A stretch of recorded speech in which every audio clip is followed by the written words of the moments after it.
Hello, everybody. Welcome back for day number 2 of Procrastination to Profit. Today, we're talking about how the RISE method ends procrastination. If you're here, go ahead and put a 1 in the chat for me so I can see who all is here. Welcome, Angelica. Welcome, Mary. Welcome, Carrie. Welcome, Sam. Awesome. All right. So, like I said, today we're talking about how the RISE method ends procrastination, how we're going to break that cycle.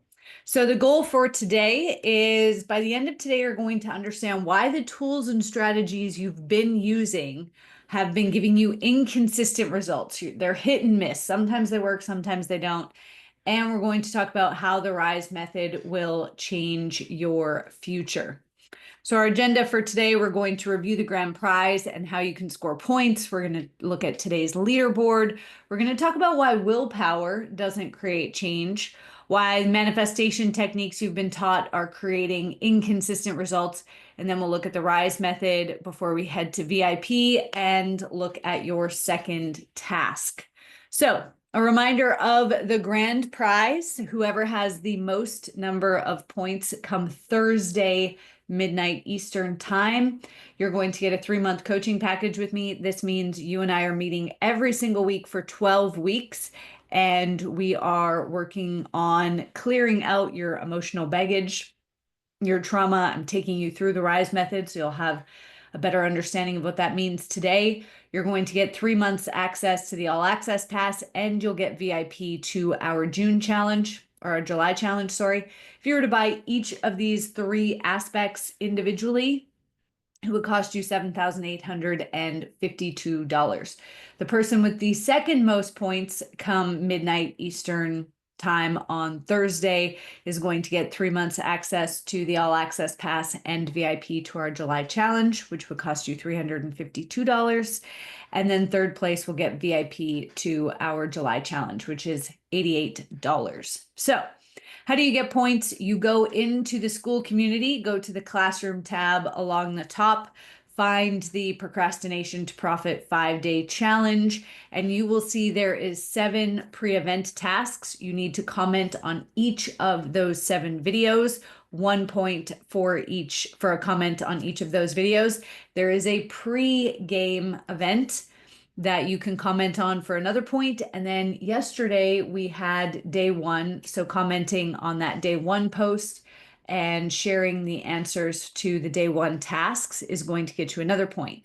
Now, if you invite friends or family members to join us here, send myself or Sid a message and let us know who you invited. And when they join the community or they register, you will get 2 points per person that you refer to the program. Okay?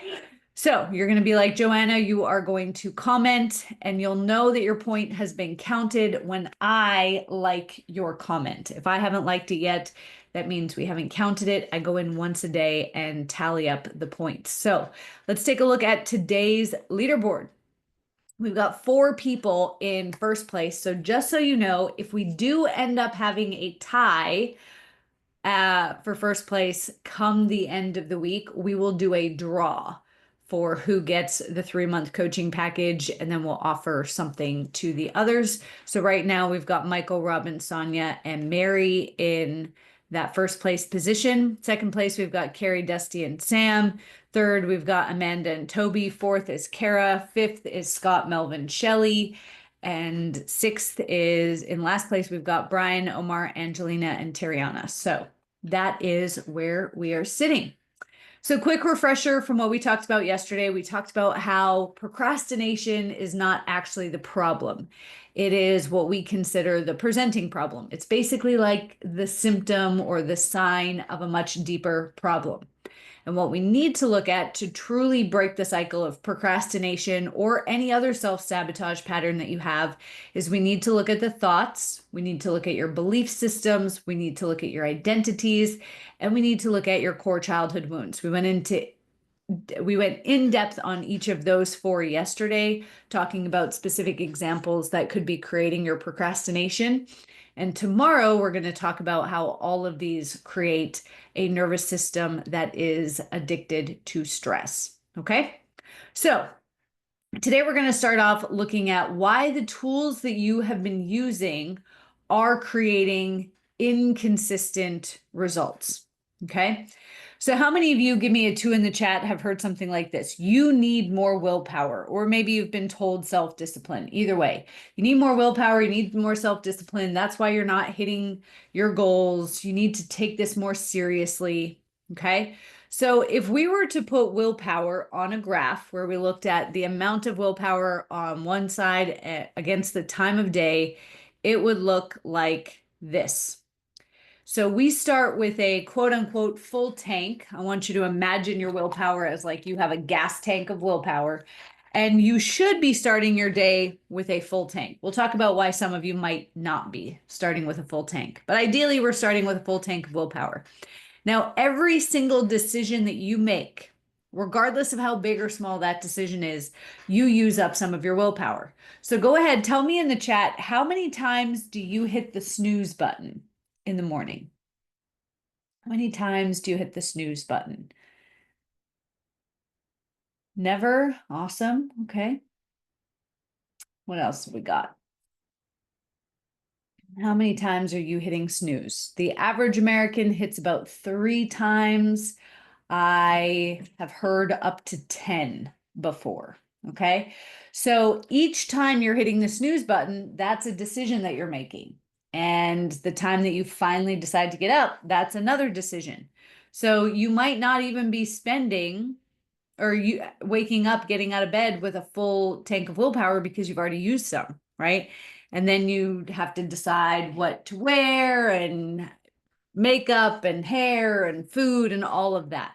If you've ever been on a diet, you know this to be true because it's easy to eat well in the morning, pretty easy to eat well at lunch, decently easy to eat well at dinner, but then by like 9 o'clock, you're ready to eat the whole candy aisle at Whole Foods, right? Because the willpower is gone. Now, when willpower runs out, whatever belief systems we have, whatever's programmed into the nervous system and the subconscious mind is what we're going to revert back to. So if we're just using willpower alone, it's good until it runs out. And then we're going to divert back to whatever is already pre-programmed into our default mode. Okay. Now, you might not be waking up with a full tank of willpower. Women, to have a full tank of willpower, need to be getting between 8 and 10 hours of sleep a night. Give me a 1 in the chat if you are not, as a woman, getting 8 to 10 hours of sleep a night. I've got a 3-year-old who is currently potty training, so I do not get that. Men need 7 to 8 hours. Women need more because we have different hormones, and so it takes us a little bit longer to regulate those, okay? Also, to have a full tank of willpower, we need to be drinking enough water. Also, to have a full tank of willpower, we need to be getting enough calories in per day. So women, before we work, before we think, before we exercise, before we do anything other than breathe and eat food, we need a minimum of 1,600 calories per day. Men need a minimum of 1,800 calories per day. And then if you add in exercise, thinking, problem solving, working, communicating, then we need even more. Okay. So there's a lot of people who aren't getting enough sleep, they're not getting enough water, and they're not getting enough food. So they're not even waking up with a half tank of willpower every day, never mind a full tank. Okay. So you can see how quickly we can run out of willpower throughout the day, right? And why you might be reverting back to those patterns. Now, willpower, we'll talk about where you can use it shortly. It's just not the best strategy to fully rely on. Okay. How many of you, give me a 2 in the chat, use affirmations? All right. So again, if you're getting inconsistent results with affirmations, there's a reason why. There's actually 2 major reasons. So we have our conscious mind, which is our logical brain, our logic, our reason. That's only 4% of our mind's capacity. That voice that you hear inside of your head is actually your conscious mind. So we tend to think it's in control, but it's actually only 4% of our mind's capacity. The unconscious mind, or the subconscious mind, on the other hand, is 96% of our mind's capacity. And there is zero capacity for logic and reason here. Okay. This is fully emotional. Whatever gets into the subconscious mind is taken to be true. So how many of you, give me a 3 in the chat, can think of somebody that you've met in life that you would not want to have unfettered access to your subconscious mind, because whatever they told you, you would take to be true, right? So this is like, as a kid, if your parents are like, oh, you're bad, well, that just went into the subconscious mind. So we have this built-in safety mechanism to protect our subconscious mind. It's called the gatekeeper. Now, keep in mind that this gatekeeper is not fully formed until about 10 years old. So if you did hear things, identity statements like you're a bad boy, you're a bad girl, etc., growing up, then that still went into the subconscious mind. Okay, we come into this world with an open subconscious mind. The conscious mind in the gatekeeper becomes fully formed by 10 years old. Now, if this gatekeeper is not open, we don't have access to the subconscious mind. If information does not get into the subconscious mind, then it's not going to impact us as people. Okay, so if somebody tells me you're awesome, but my gatekeeper's shut, that's not getting into the subconscious mind. So I'm not taking it on at the deepest possible level. So the gatekeeper stays closed for a couple reasons. If we feel unsafe around somebody, so we're kind of like, oh, I get bad vibes from this person, I don't fully trust them, gatekeeper closes. If we feel like somebody is about to give us a negative, so how many of you have heard of the feedback sandwich, where somebody tells you something positive, then they give you the negative, then they give you the positive? Give me a 1 if you've ever had somebody do that.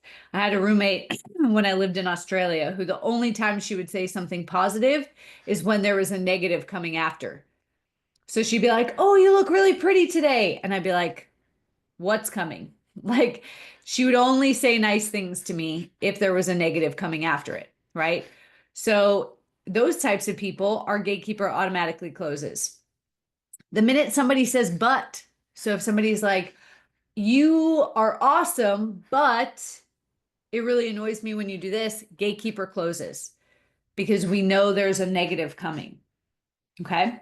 The gatekeeper also closes when if what somebody is saying to us is different or doesn't align with what's already programmed into the subconscious mind. And this is why your affirmations are hit and miss.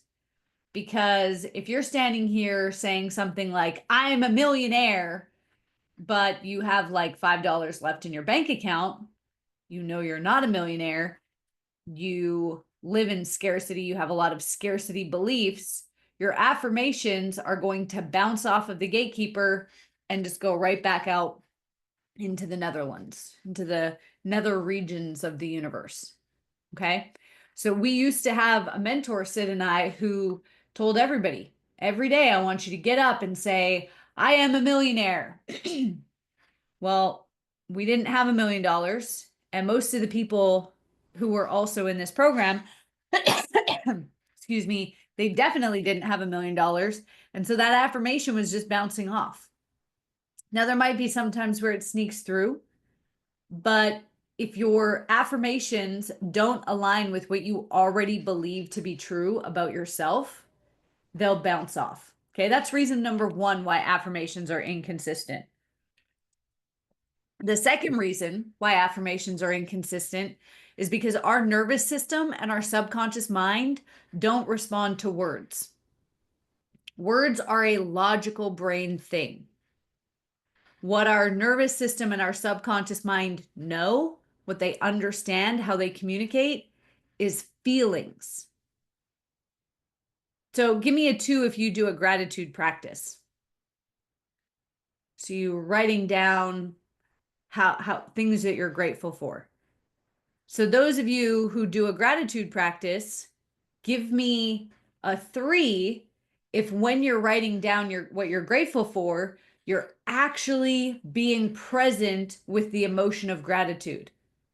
Or are you just going through the motions and writing down what you're grateful for? And I have no judgment for you, because when I first started doing a gratitude practice, it was like another thing on my to-do list that I had to do.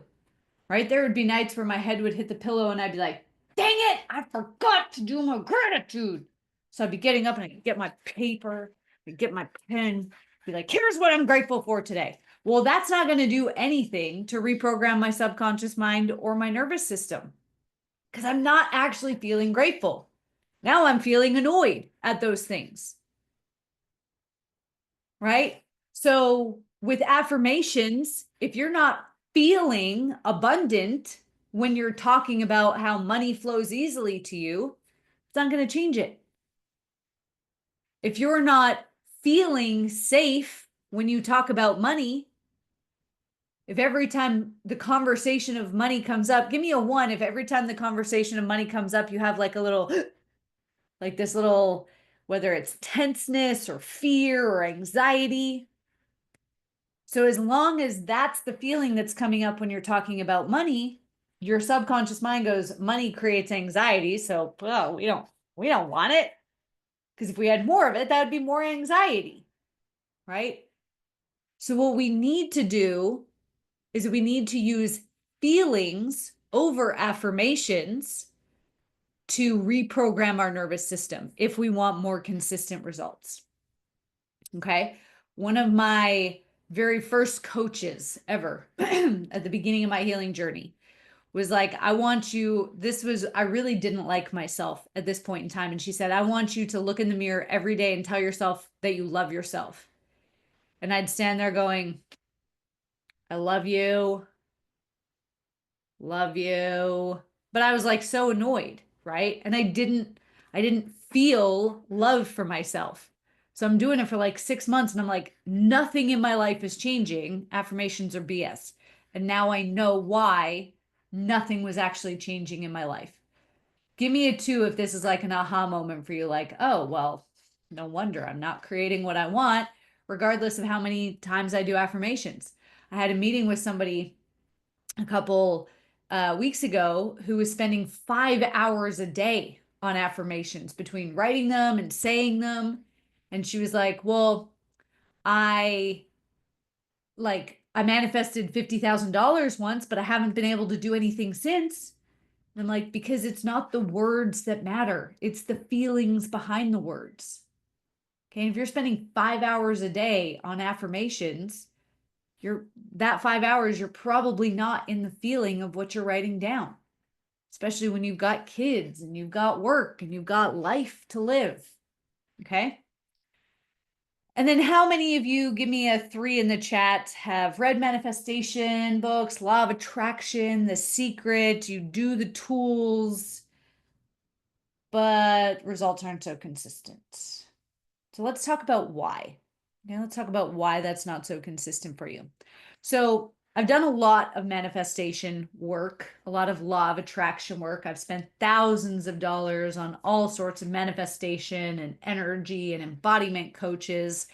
And I really can sum up all of that money and time that I spent reading and studying and whatnot into 4 main steps that they teach with manifestation. So step number 1, get clear on your desires.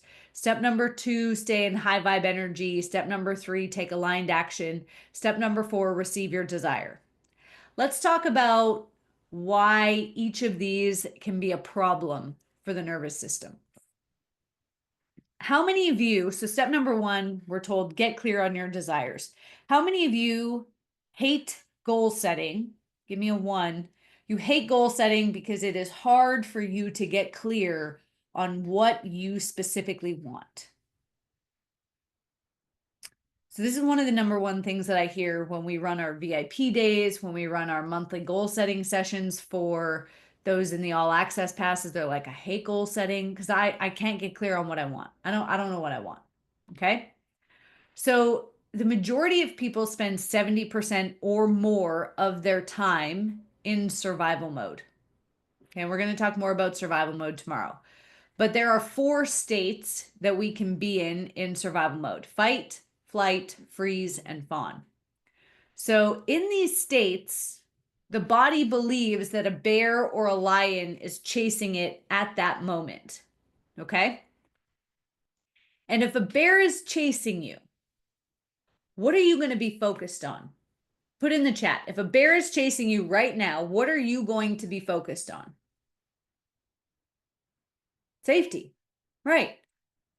Getting away from the bear. Right? I'd be in my head going, brown laid down, grizzly on my back, or on my stomach, blocking my neck. Which bear is this, right? But we're focused on surviving. In that moment, we desire to be safe and ultimately to live. Here's what we're not focused on. We don't care about making more money when the bear is chasing us. What am I going to do? Turn around and throw the money at the bear? Here, stop chasing me. The bear doesn't care about money, right? Living up to your potential doesn't matter. Potential doesn't matter in that moment if you can't live, right? Making an impact on the world, again, who cares? Can't turn around to the bear and be like, I've helped thousands of people. I have thousands more to help. Stop. Bear doesn't care. Loving yourself in that moment doesn't matter, right? Can't turn around to the bear and be like, you just need to love yourself more. Bear doesn't care. Feeling calm, peaceful, joy. Bear's not going to sit down and meditate with us. Not going to hug it out. And our nervous system definitely doesn't care about a 3, 5, or 10-year plan. It just cares about, how do I survive this moment?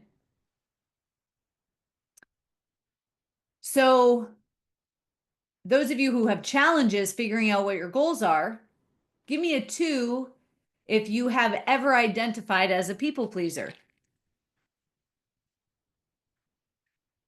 So here's the thing about being a people pleaser. You have learned to regulate your nervous system to what other people need to be happy.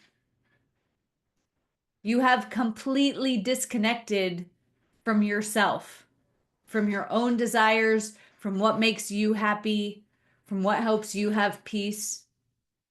I hear this from my clients all the time. I'll say, what makes you happy? I don't know. Other people being happy, my wife, my husband being happy, my kids being happy, everybody around me being happy. That makes me happy. Does it make you happy, or does it just make you feel safe? Because you know you won't be rejected. So the other thing is, we have to re-regulate yourself to yourself. And if you're codependent, it's the same thing. Codependence means I've regulated to what makes other people happy so that I feel safe, so that I won't be humiliated, I won't be betrayed, I won't be rejected, I won't be abandoned. I have to make everybody else happy. So you have no idea what makes you happy. So step number 2, stay in high vibe energy. So our emotions aren't the enemy. And the sooner we stop thinking of our emotions as the enemy, the sooner we are going to get where we want to be. So I want you to imagine that you have a trash can in your mind, in your nervous system. And every negative emotion you've ever had gets stored in this trash can. So let's say the first time your mom took you to the toy store, she didn't buy you the toy that you wanted. You felt anger for the first time. Okay. And you created an imprint of anger at 2 years old. And what's happened is every time you have felt how that 2-year-old felt, you've added a link onto the chain. That's just anger.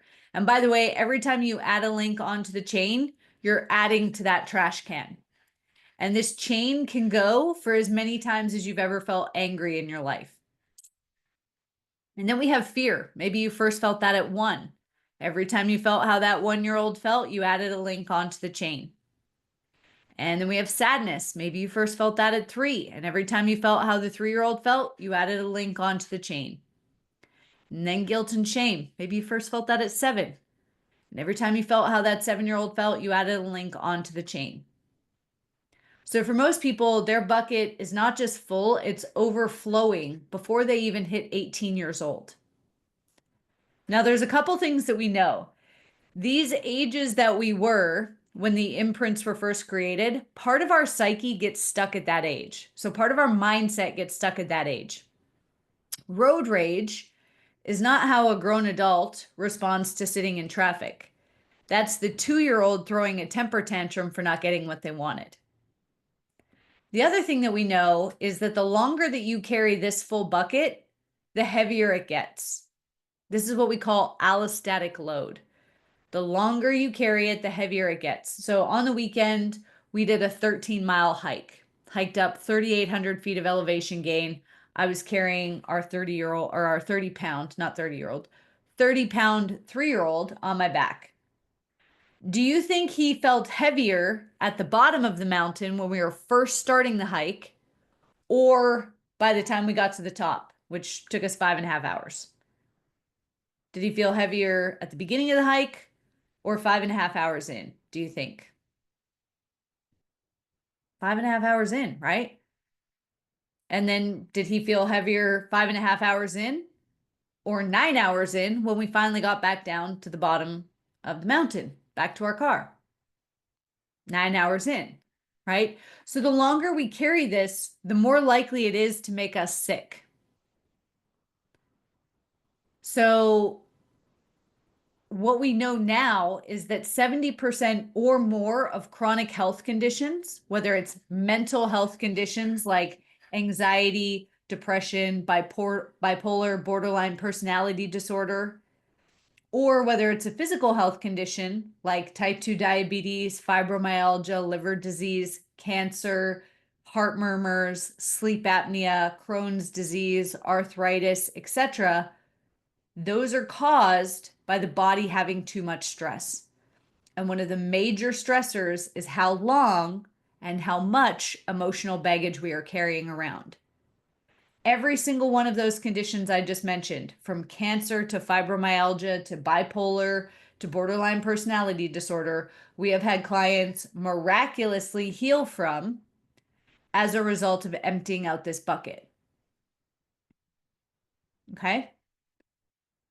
So the other thing is that we have these vertical columns, and these are all related to a person. So this one might be mom. You could have the best mom in the world, but at some point in time, she's made you feel anger, fear, sad, guilt, and shame. This one might be dad. If you have siblings, exes, bosses, teachers, friends, bullies, anybody who's ever caused you to feel some negative emotions. All of this you're carrying around. And then those belief systems. I have to put everybody else first. I have to be perfect. It's not safe to stand out. If I have too much money, people will judge me, abandon me, reject me. Those get trapped in here. So you can say, I'm high vibe. I'm just going to think positive. Everything's okay. Oh, there's a negative emotion. I'm going to shove it down. But that's like shoving a beach ball underwater. What happens if I let go of the beach ball? It's going to pop up and smack me in the face, right? So if your body is storing all of this, the other thing that we know is that not only does your heart pump blood, but your heart sends out a vibrational signal to other people, and other people's hearts will pick up on that vibrational signal. So it's a sender and a receiver. So if you're carrying all of this, it doesn't matter how quote unquote high vibe your thoughts are. This is causing your heart to send out low frequency vibrations. So you can think as positive as you want from your conscious mind, but your subconscious and your nervous system are sending a completely different frequency out into the world. Give me a 2 if you're like, oh, well, that makes sense now why maybe manifestation isn't working for me as well as I hoped it would. I got a full bucket. Okay. Step number 3, we're told to take aligned action. When you hear take aligned action, how do you think that would feel? Aligned action. How would you assume that feels? Pop it in the chat for me.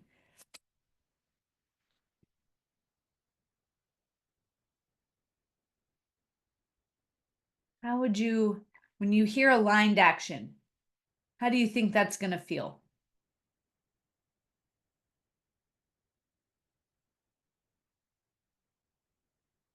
Most people would say that it would feel good, right? It feels exciting. It feels fun, exhilarating.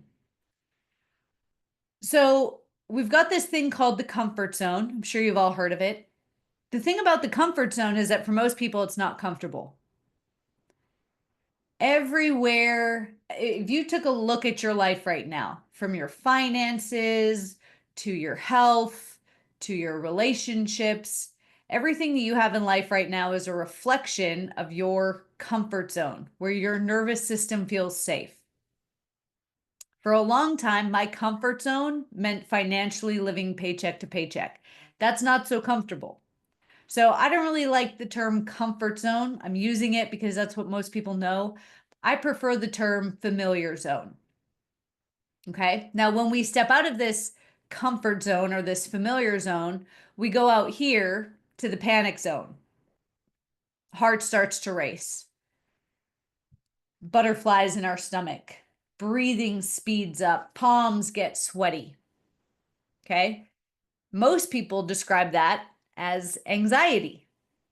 Oh, something's wrong. I need to stop doing what I'm doing. Okay.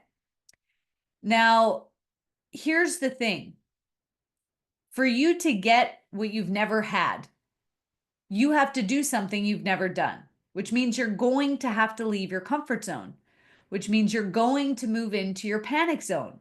It is going to dysregulate your nervous system initially, but if you can stay there, if you have the tools to stay in the panic zone, which by the way, we're going to give you on Thursday, you'll come back to the growth zone, which means that zone of familiarity, the zone where you feel safe in your nervous system, grows bigger.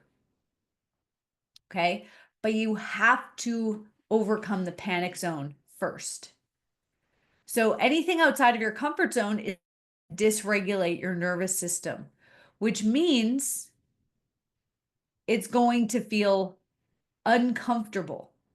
Aligned action, the moment you first take it, does not feel aligned. It feels like maybe you're having a panic attack. It feels like, oh, this is causing me anxiety. It feels really uncomfortable and scary. And so what most people do is they go, well, this doesn't feel good.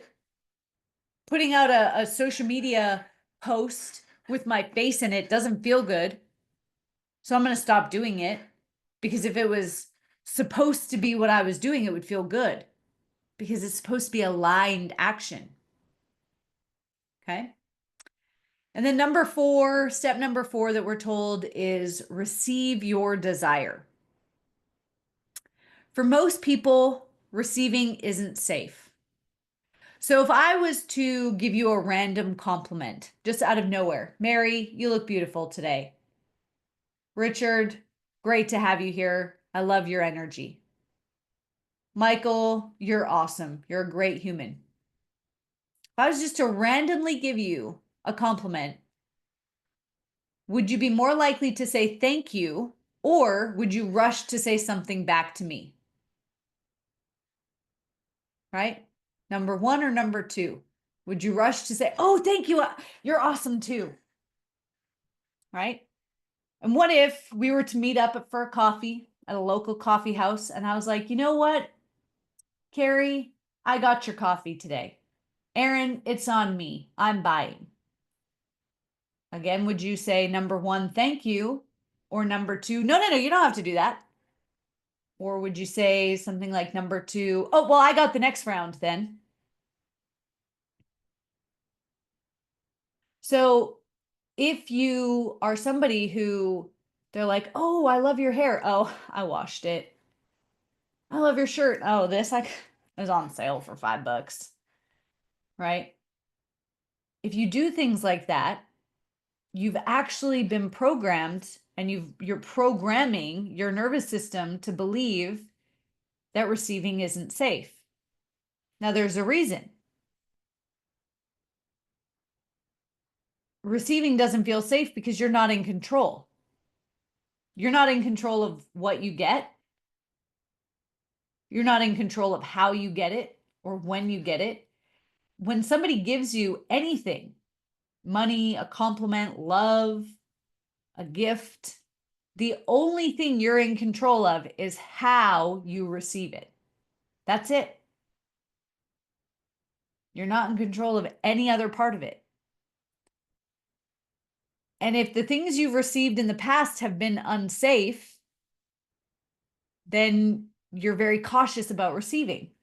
How many of you, give me a one, have received any of the following? Abuse, criticism, judgment, negative comparisons. Why can't you be more like so-and-so?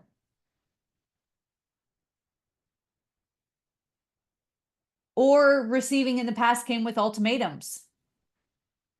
Hey, I'm going to buy you this drink at the bar with the expectation that you come home with me. I'm going to give you this gift with the ultimatum that you have to do something for me in return. Right?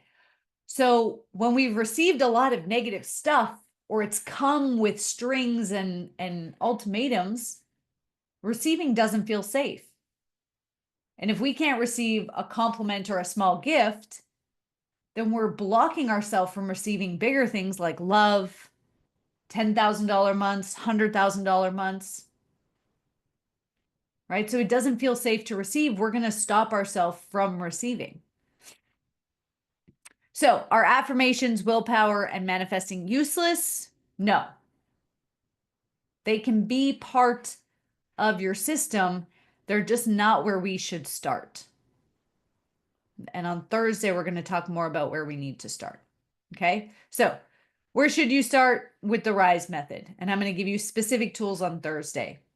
So the RISE method is a process that I created that we have used to help thousands of people around the world reprogram their nervous system, reprogram their subconscious mind to make more money. There are 3 things that the people who come and work with us typically all experience. Number 1, they make more money. Number 2, if they're carrying extra weight, they lose it. It's just like it falls off. They don't even have to change anything. It just falls off. And number 3, they have less anxiety. Okay, so their mental health improves. So the R for the RISE method stands for recalibrate the nervous system and reprogram survival beliefs or limiting beliefs. Okay, the I stands for inner child healing. So that bucket that we talked about with all of those gestalts and all those imprints of anger and fear and sadness and guilt and shame, we need to heal those so that you're not stuck at that 2-year-old mindset or that 1-year-old psyche. We need to heal those so they can grow up and stop hijacking you. Because when you're running your business, you're being hijacked by the 1-year-old or the 5-year-old or the 3-year-old who has no idea how to run a business, who has no idea how to invest in things to make their money work for them, who has no idea how to create financial freedom or wealth. Then we need to shift your identity. So we talked yesterday about some of those identities: the good girl, the good boy, the perfectionist, the people pleaser, right? The codependent. We need to shift those identities to align with where you're going and not with where you've been. And then E is for expand and evolve. How can we give you tools so that you can continually grow without getting stuck in patterns of self-sabotage? So these are the steps that we take all of our clients through. Everybody starts with recalibrating the nervous system. The rest of the steps all happen. Sometimes they happen in different orders, just depending on where the person is at. Okay. So this was me before I discovered the RISE method. Now, if you're wondering, yes, that is a bottle of vodka. And if you can see the presents in the background, I am wrapping Christmas presents on Christmas Eve drinking straight from the bottle.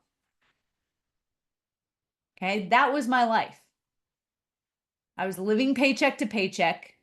I was an overachieving, people pleasing perfectionist, which, by the way, is not a combination of identities that I would wish on my worst enemy. I was a workaholic. I remember saying to my friends and family at the time, what do people do if they're not working on the weekends? Like, I genuinely had no hobbies, no idea what to do if I wasn't working. I used alcohol, food, partying, serial dating to numb how I was feeling inside. I had high anxiety and I deeply loathed myself. I hated the person that I saw in the mirror. I hated being alone. So I needed to distract myself with people or with food or alcohol or whatever I could find.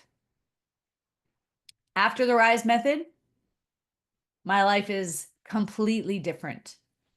Had you told me that night that I was necking it from the bottle, wrapping Christmas presents, what my life would look like today, I would have laughed at you because it was so far beyond the realm of possibility in my mind. We make more money now than we ever have, working less hours. We take midday walks. We take Wednesdays completely off. I'll be here tomorrow, obviously, for the challenge. But before the challenge, I'll be hanging out with my family. Next Wednesday, we're going to Dollywood, ride roller coasters with my 3-year-old. The week after that, we're going on a hike to a waterfall. I have strong boundaries now. I'm alcohol free. I haven't had a drop of alcohol. October will be 2 years since I've had a drop of alcohol. I love my life. And more importantly, I love myself. So give me a 2 in the chat if any of these things would be worth it for you. Or maybe you want them all. So it hasn't just worked for me either.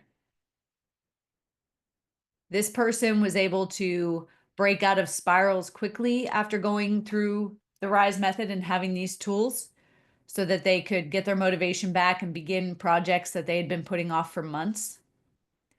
This person made $100,000 sale. One sale, 100 grand. Give me a 3 if you'd like that. If you're like, yeah, that sounds pretty good. This person was able to get rid of every BS belief system that had been holding them back. This person lost 4 kilos, which is about 8 pounds, 8.5 pounds, just by letting go of the emotional baggage.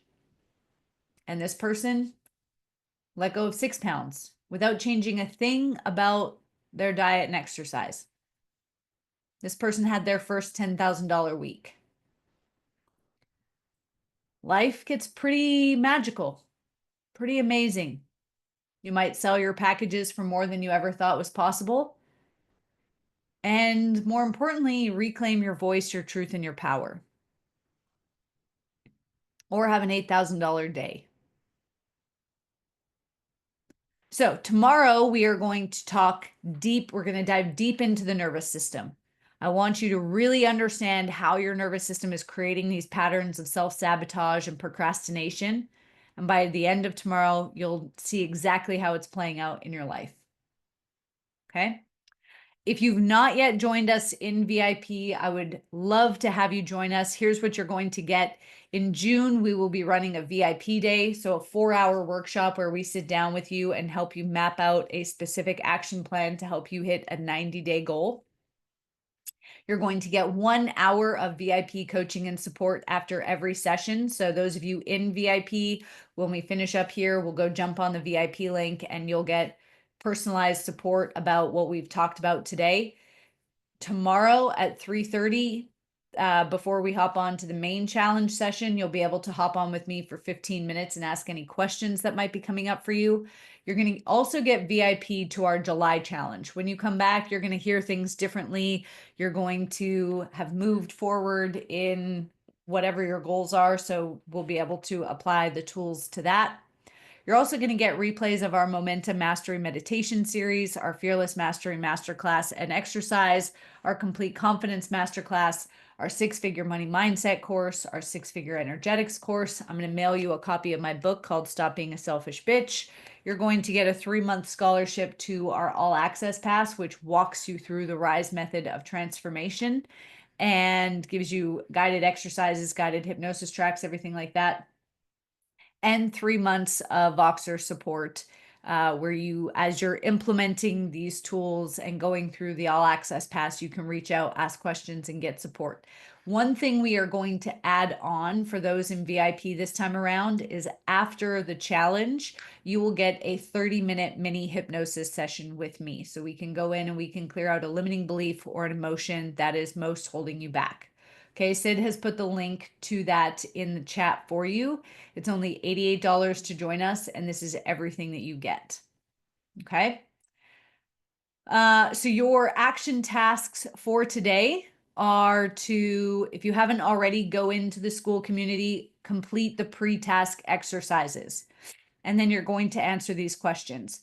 What techniques have you been trying up until now to break this procrastination pattern? Things like willpower, self-discipline, etc.